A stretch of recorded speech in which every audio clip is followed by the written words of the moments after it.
Okay. Here's the back plate. You'll see, you'll be quite familiar with that. That's sort of typical sort of thing that appears on the back of the computer. What you're going to do is take this out of its little plastic bag, and you're going to sort of force that. That's going to fit into the sort of hole that it fits into in the back of the actual computer case. And this you need to put in before you drop the motherboard, because as you can see, when you drop the motherboard in, you're going to line up these various holes in the back of the motherboard with the same holes in the back plate. Once you've done that, you're then going to plug the various connections into the board. The main power connector will be something like this, which will go into the 24-pin socket of the motherboard. There will be a second power connector. You mustn't confuse this with the video connector, although typically it will only fit into one place, which most power supplies still have a 4-pin connector. Network lost. Don't worry about that. Just ignore it. This 4-pin connector will go into this socket here, and then the other connectors, which we can't show you at the moment because I haven't got the equivalent ones here, but into this collection of pins labelled front panel, for which there is an accurate map of exactly what front panel involves in the instruction manual.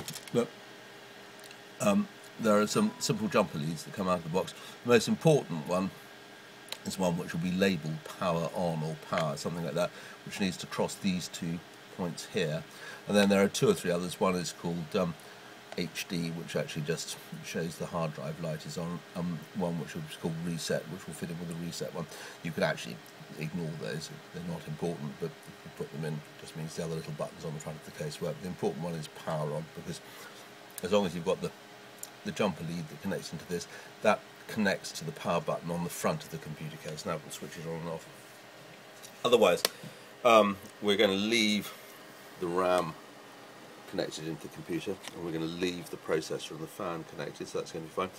This little card here, which is the video card, once the board is actually fitted inside the case, you'll find that you can just slip this into position, and then you'll find you can just screw that from the top into the case bracket. That basically is about it. It's very straightforward. And the discs all fit in. Ah, right. And the discs, right. Now the disc, will they be connected still? We could leave the wires in. Well, we'll certainly leave the wires in. So basically, what you're going to do is this red will, and you know, they're all the same. But I had this, fortunately, happens to be red. This red one, which is the number 1 SATA drive, will go into your solid disk.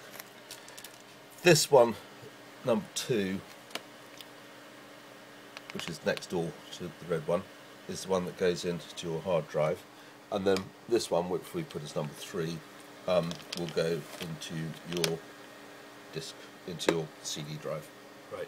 And if I wanted to plug the old disk drive in, I would... I'll give you, just in case, we'll give you some spare cables anyway to do this, and you can plug that into into one of these. Above the one on the left? Either one. It actually doesn't matter. Yeah, either one. Okay. But probably, actually, just to be on the safe side, put it here above the CD.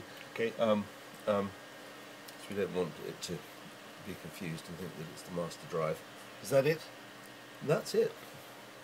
Fantastic.